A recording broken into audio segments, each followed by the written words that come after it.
Excellent, excellent, excellent, excellent. Well, welcome. Well, we're going to go again. Okay. Well, welcome. For those of you who don't know me, my name is Chris. I'm the lead pastor here at Hoboken Grace, and we are really excited to have you.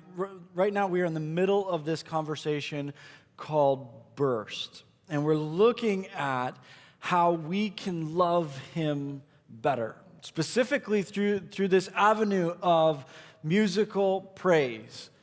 And for the past couple of weeks, we've been looking at this and why we do this. And if you haven't been with us and you walked in this morning, I just want to reiterate something that we've been saying over and over again, because you may have walked in and said, well, why in the world do they sing so much? What are the songs all about? And I just want to reiterate this because it's so important for us to understand. The reason that music has been a part of both the nation of Israel and the church throughout time, the reason it's been a priority is not because we like music. It's not because we're inspired by it or because we learned something through it. No, it doesn't have anything to do with us at all. It has to do with Him.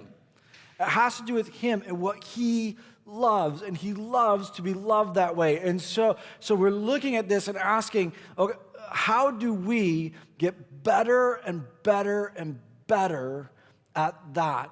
How do we, as we come together here in this space, how do we get better and better and better at loving Him in that way? And we talk about how we can love Him all the time, and we talk about it in different ways. We talk about it in terms of how we serve one another. We talk about it in terms of how we obey Him. But here for a little bit, we're just talking specifically about how we love Him in this unique way. And I have to tell you, I'm excited. And Justin and I, who's one of our elders here, last week following the conversation and following our services, we sat down and both of us are incredibly encouraged because it seems like a lot of you are getting it. And a lot of you, you're changing how you're coming into the services on Sunday morning. Maybe not at the beginning, because at the beginning you forgot what we're talking about. But by the end, you're starting to get it. And you're starting to really come into it and say, okay, how can I love Him through this? And I can see it and we can hear it. And it's awesome. It's awesome. I'm excited for you because it's going to be a really beautiful journey for you. We're not going to get where we want to get over the course of 4 or 5 weeks. This is going to be a journey of learning, okay, how can I consistently, as we come together as a church, because remember, when we talked about the relationship that the scriptures give us of Jesus and the church, that this relationship of a bride and his groom, these two individuals who are constantly looking, okay, how do we love each other better? That's not a relationship that we have with Jesus individually. That's a relationship that we have corporately, and corporately we get to come together and bring to Him this really beautiful gift of musical praise and worship. And I'm excited for you as you're on this journey, that we just continue, we can continue to get better and better and better and better at loving Him in this way. One of the individuals who may have been the best at this when it comes to the scriptures is David.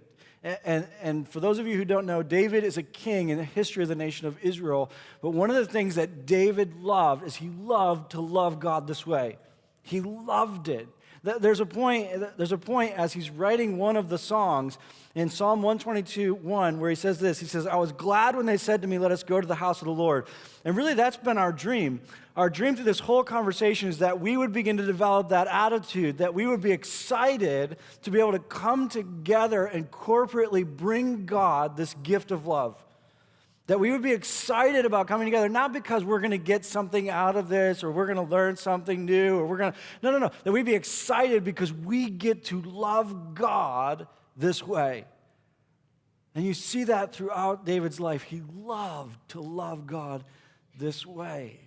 And he's constantly celebrating that and calling others to it. And when you look at David, you see someone who lived a life that really does capture what we've been talking about. You see someone who is very attentive to how God was loved. You see someone who is very attentive to how God was loving them. I hope this week, as you move through your week, you were a little more attentive to how God is loving you, so that as you came in here today, it fueled your ability to love Him. David was always attentive to how God was loving him. It allowed him to be able to love God better. It allowed him to be able to celebrate God better. Listen to how he talks about it in Psalm chapter 100, beginning in verse 1. It says this. It says, "Shout with joy to the Lord, all the earth. Worship the Lord with gladness. Come before him singing with joy. Acknowledge that the Lord is God. He made us, and we are his, and we are his people, the sheep of his pasture."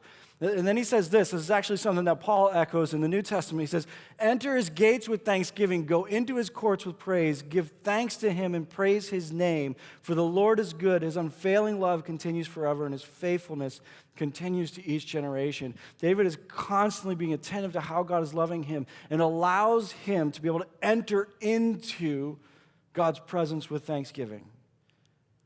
And I hope that as you walk through this week, that you were a little more. And I just want to ask you again the question that we asked last week. Where did you see God this week? And some of you right now are like, "Oh man, I forgot about that." Build this into your life. Where did you see God? Are you being attentive to how he's loving you? So that you could walk into this morning being grateful and thankful. The truth is that God is doing amazing things in our lives. He's working in amazing ways if we just pay attention to what it is that he's doing. Where did you see God this week?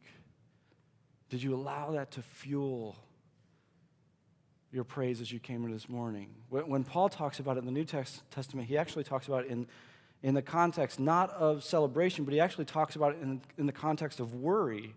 And he says, listen, you need to cast your cares on him. He says, and you need to enter into his presence with thanksgiving. He says, even when you find yourself in a place of worry, even when you're like, I don't really know what's going on, if you pay attention to what God's actually doing in your life, you pay attention to what God's done for you, even then you can enter into his presence with thanksgiving. But you have to be attentive. And when you look at David, you see someone who lives this out. You see someone who loved God really, really well through musical praise because he was attentive to how God was loved. He was attentive to what God was doing. And the thing that excites me is that I think that that's beginning to fuel some of you as well. Many of you are beginning to grab hold of this and see this for the beautiful tool that it is for you to be able to love him better. But if we're going to get really good at this, there's one other ingredient that is crucial. It's crucial if we're going to do this well. When Anna and I first began to have kids, one of the things that was really important to me is that I was there. And so I made several changes in my schedule and several changes as far as what my commitments were in order to make sure that I could be there, to make sure that we could eat dinner together, to make sure that I could spend a lot of time with my kids. And I loved it, and it was great. But as I began to do that, I began to realize that even though I was there, I wasn't necessarily loving them very well. And it was a struggle for me, and I was trying to figure out what in the world is going on. And the more that I began to look at it, the more that I began to interact with other people about it, the more that Anna and I began to interact with it, I began to realize that although I wasn't giving all of my time to work, I was still giving all of my energy to work. And so although I was taking time to be home, the reality is that while I was at work, I was going so hard and pushing so hard and so fast that by the time I got home, I may have gotten home at a good time to spend time with my kids, but I had no energy left to spend time with my kids. And so the whole idea that I was going to have the energy to actually love them well was lost.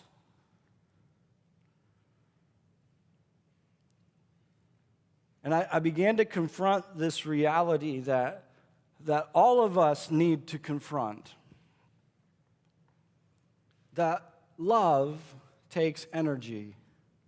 And in that, there's another principle that all of us have to grab a hold of. It's actually something that Jesus is trying to call our attention to when he gives us the Great Commandment, something that God has been communicating with this command over and over and over again throughout the Scriptures. It's a passage that you've probably heard many times if you've been in church before. Some of you, this may be the first time that you hear it. This is actually the commandment that Jesus says is more important than anything else. As a matter of fact, he says this is the most important thing in our lives. Many of you have heard it, but there's something that God is trying to help us understand in it that we often miss.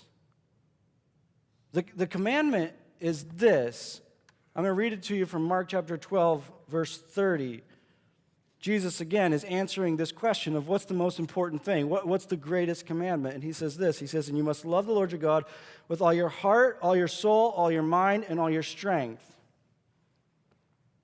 As I said, many of you have heard it before. And we look at that, and typically we look at it saying, okay, we need to love God.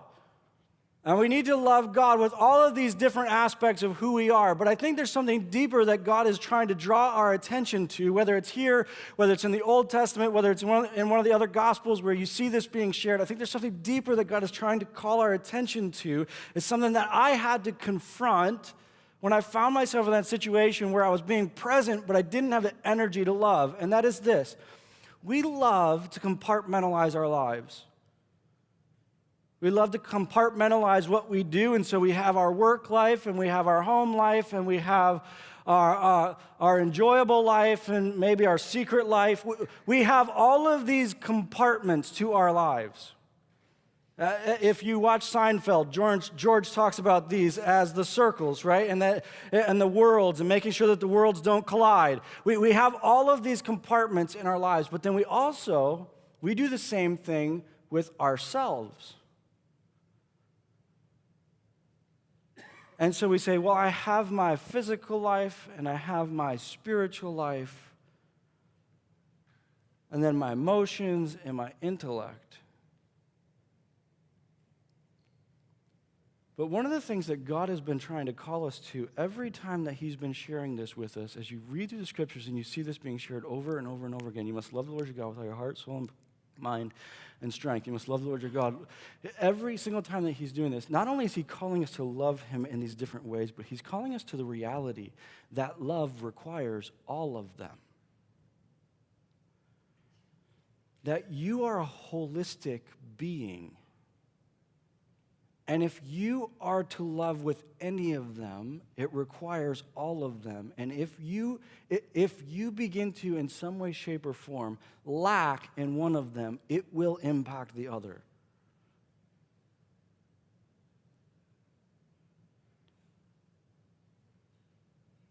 And the reality that you can't just love God with your soul and ignore what's going on with your body. You can't just love God with your intellect and ignore what's going on physically. It's not possible. We love to compartmentalize ourselves and to believe that these different things don't interact with one another. But they do.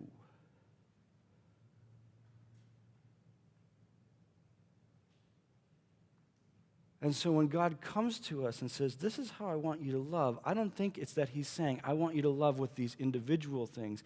He's saying, I want for you to understand that to love is to bring all of you to something, and you cannot leave one out without, in some way, shape, or form, limiting another.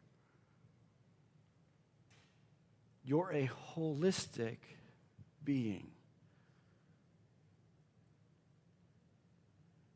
And so therefore, if you're going to love God well, you have to take into account, we have to take into account one of the most important principles that God has taught you and I. I would argue it might be the most underrated principle that God has taught you and I. It concerns something that I despise. I hate it. There are very few things in life that I hate more than this. There's nothing about it that I enjoy, and everything inside of me fights against it. It is to me the ultimate four-letter word. The word is rest. I hate rest. I can't stand rest. To me, going to sleep is giving up. You're giving up. You're surrendering on your day.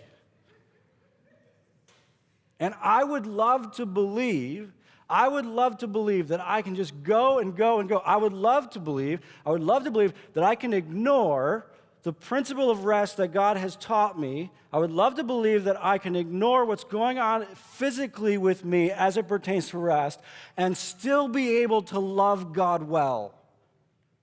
But Jesus says, no. In order to love me, it takes your mind, your body, your soul.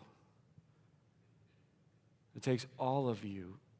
And understand this, if you allow one of them, if you allow one aspect of who you are to begin to become weak, it impacts all of the others.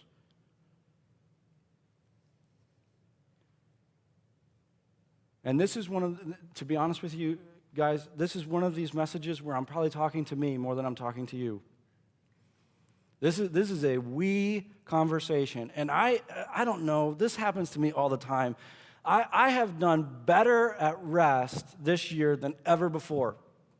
Ever before. But this past week, I have been a disaster. A disaster. And one of the things that the elders and I, that we hold each other accountable on, is living a healthy lifestyle, including rest.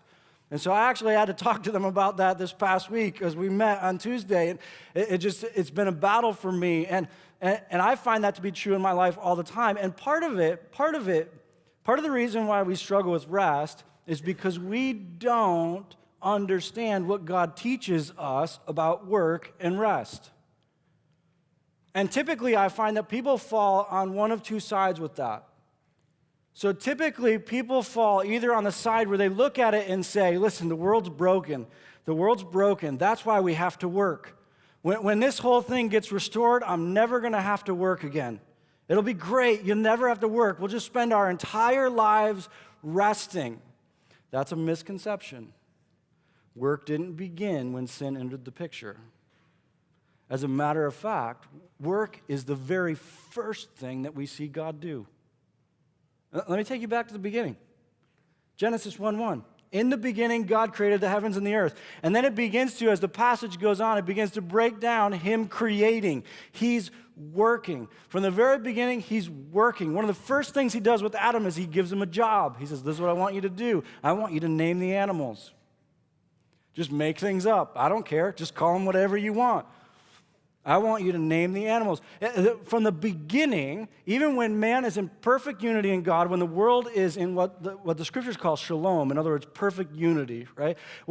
Even in that, you see that work exists. People will say to me, I can't wait to get to heaven. I'm just going to lie on a beach all the time. I don't think that's true, because I think part of what God created you for, one of the ways that you're like your dad, one of the ways that you're created in the image of God is in the fact that he created you with a purpose to work and create. It's built into us. And one of the misconceptions is the idea that, oh man, perfection is when there's no work. No. The other side of it is the idea that perfection is when we no longer have to rest. When I think of heaven, I think of a time when I will never have to sleep. I just think, man, it's going to be amazing. I'm never going to have to sleep again. I'm never going to rest. I'm just going to be able to go and go and go and go and go and go and go and go. I can't wait for that to happen. My son Cole is like that. He literally doesn't need to sleep. He can go and go and go and go. But that's the way I think of it. And for some of us, we think, oh, no, the broken part of the world is the fact that we have to rest. And that when the things are restored, we're not going to need to rest anymore. But that's not true either. When you go back to the beginning and everything is in perfect unity and everything is exactly the way that it's supposed to be, the first thing that you see God doing is that he works and he creates. The second thing that you see God doing is that he rests. Listen to what it says in Genesis chapter 2, beginning in verse 1. It says, "So the creation of the heavens and the earth and everything in them was completed. On the seventh day, God had finished his work of creation, so he rested from all his work. And God blessed the seventh day and declared it holy, because that was the day when he rested from all his work of creation." Neither of them is actually the result of the brokenness of the world. And when you look at the one who set things in motion, you see him from the very beginning. From the very beginning, he's teaching us the principle of rest. And some of you think that to be God is to never work. That's not true. Or to be God is to never need rest. That's not true. You see in God that he practices both. And from the very beginning, he's teaching us the importance of rest. You might even argue that it's the first principle in all of the scriptures. Is the principle of rest. And for some of you, this is easier than others. For some of you, you're on the flip side. We need to talk about work. But for others of you, you're where I am, and you struggle with that idea of, I'm going to have you do something really quickly. I do this from time to time because it's really necessary, and you need to say it. You need to say it to yourself. You need to say it out loud. You need to say it to someone else. So here's what I'm going to do. On the count of three, I want you to turn to the person next to you, and I want you to say, I am limited. I am limited. Okay? It's very simple. I am limited. That's it. Ready? 1, 2, 3. Excellent, excellent. If you could not say that, you need to see a counselor. Okay? Some of you are here and you could not physically say the words because you believe that you can go and go and go and go and go. God says no. God says you need to rest. And he demonstrated that for us. And if we're going to love him well, it's going to require that we love him with all of our heart, soul, mind, and strength, which means that we need to be rested. I will promise you three things. Three things. If you will begin to implement the principle of rest. And make no mistake about it, rest and work, as God showed us from the beginning, they work together. If you ignore one, you actually lose the purpose of the other. So if you ignore rest, the reality is that there's no time to actually enjoy the creation. If you ignore work, there's nothing to enjoy in rest. And so God calls us to both. I promise you three things in your life, and I don't do this very often, but this is one of the foundational principles that God has called us to build into our life. And I promise you three things will happen in your life if you begin to implement the principle of rest. The first one is this: you will win the battle with sin more often. The scriptures call any time in our lives when we break the relationship that we have with others, or we break the relationship with God, this thing called sin, right? When we hurt the people around us, when we hurt God. I promise you that if you will begin to follow God in the principle of rest, that you will begin to win the battle with sin more often. It's not that you'll win it completely. I see this all the time. People walk into my office and they say, man, I'm struggling with this. The first question I ask them, if they're having a consistent struggle with sin, the first question I ask them is, tell me about your sleep patterns. Because if you are not strong physically, you will not be strong spiritually. You are a holistic being. You cannot be weak in one without it impacting the other. Some of you are here and you are losing the battle with sin over and over and over again because you're ignoring the principle of rest.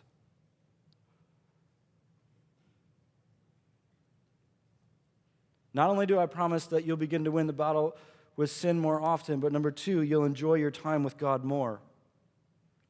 Mainly because you won't fall asleep when you're praying all the time. This is actually true of every relationship in your life.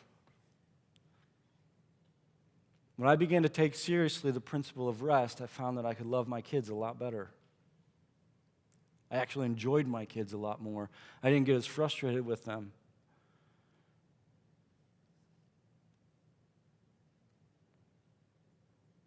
If you begin to follow God in the principle of rest, it will enhance the time that you get to spend with Him. And then number three, you'll love God better in praise. You'll begin to love God better in praise because you'll begin to bring Him the best of who you are. Not the leftover, but the best of who you are.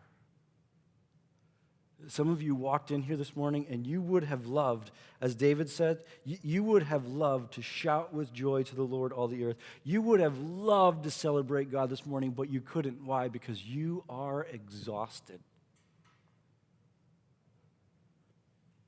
You're exhausted. And it's hard for you to be attentive to God in your life because you're exhausted.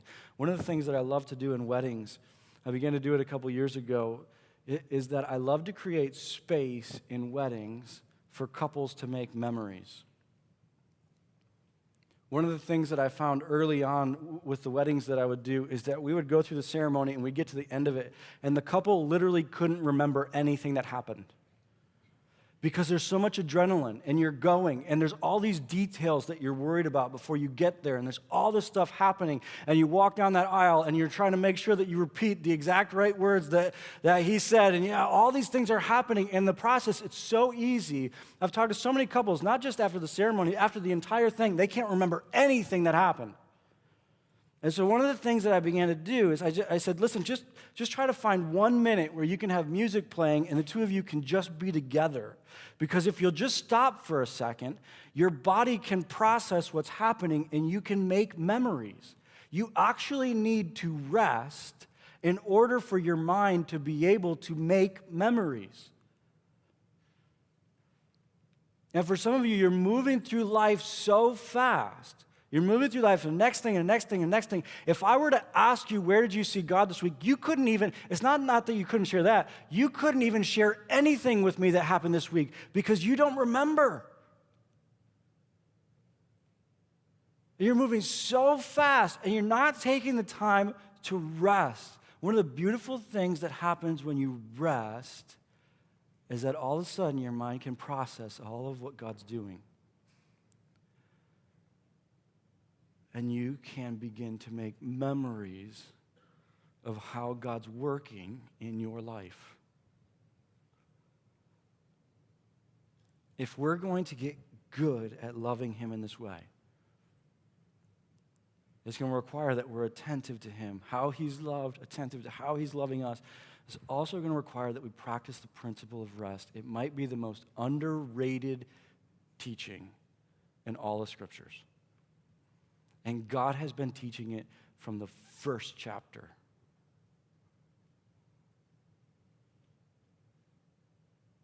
How can you begin to develop rest? There's two things to that. One is you need to go to sleep. You just need to go to sleep. And here's the danger of this conversation. In this conversation, you're going to sit here. I didn't teach you anything new today. Nothing. You already knew this. And the danger is that you'll walk out of here and say, oh, I already knew this. Yeah, you already knew this. But knowing what God says is not what we're here for. Doing what God says is what we're here for. So how are you going to do what God says? To practice the principle of rest, you need to go to sleep. You need to establish a bedtime. And for some of you, all you would have to do is just one thing, to establish in your household an electronics cutoff point. All electronics go off at 10 o'clock. You'll be asleep by 10:30 because you'll be bored out of your mind. You don't know what to do with your life if you don't have electronics. And you just establish, no, everything's off. Some of you have smart homes, you can just push one button, everything turns off. You need to establish a bedtime. Say, this is it. You need to get rid of your TV. Your TV is destroying the principle of rest in your life. Or you could just do what Anna and I did. We just got an antenna. That thing doesn't work. Those things, they never work. I can't watch anything. It's destroying the principle of rest in your life. You establish, okay, this is going to be my bedtime. The second thing is you need to establish the principle of Sabbath. Now, in the New Testament, Paul's very clear, and God uses Paul to tell us, listen, don't let anyone make you a slave to Sabbath days or these specific rules about this. It's a principle for us in the New Testament, but the principle still remains. You need to have time to rest, to look back and enjoy what God has allowed you to be a part of for the past week. And to be able to take a day or to take a morning or an afternoon that you set aside and you're just going to enjoy what God has allowed you to be a part of and what God's done in your life for the past week. You need to rest. As we look at how we love God better and worshiping Him and bringing Him musical praise on Sunday mornings, you need to rest on Saturday night if we're going to do that well. Which means that you need to have probably a Saturday night curfew. You say, that's ridiculous. Listen. Are we going to be serious about loving Him or not?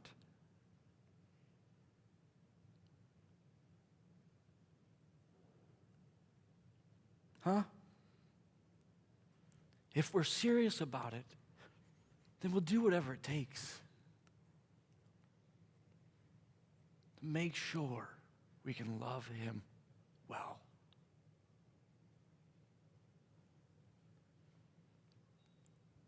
May we continue to grow in our ability to love Him as we obey Him and follow Him in the principle of rest. Will you pray with me? Father,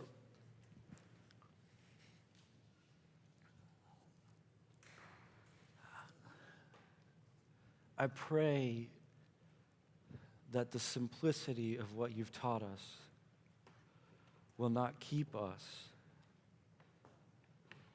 from obeying. And I pray that as we walk out of here today, Father, we want to practice what you have taught us. And I pray that we would not just, the truth is you've told us there's all sorts of benefits for this for us, but I pray that the motivation that will finally put us to the point where we do what you've called us to do, that will finally lead us to that point, is the motivation to love you better. We would understand this isn't about us. It's about loving you better.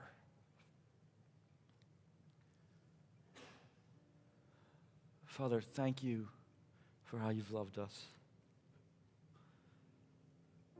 We want to bring you the best of who we are, the best of our praise, with all of our heart, our mind, our soul, and our strength. In Jesus' name.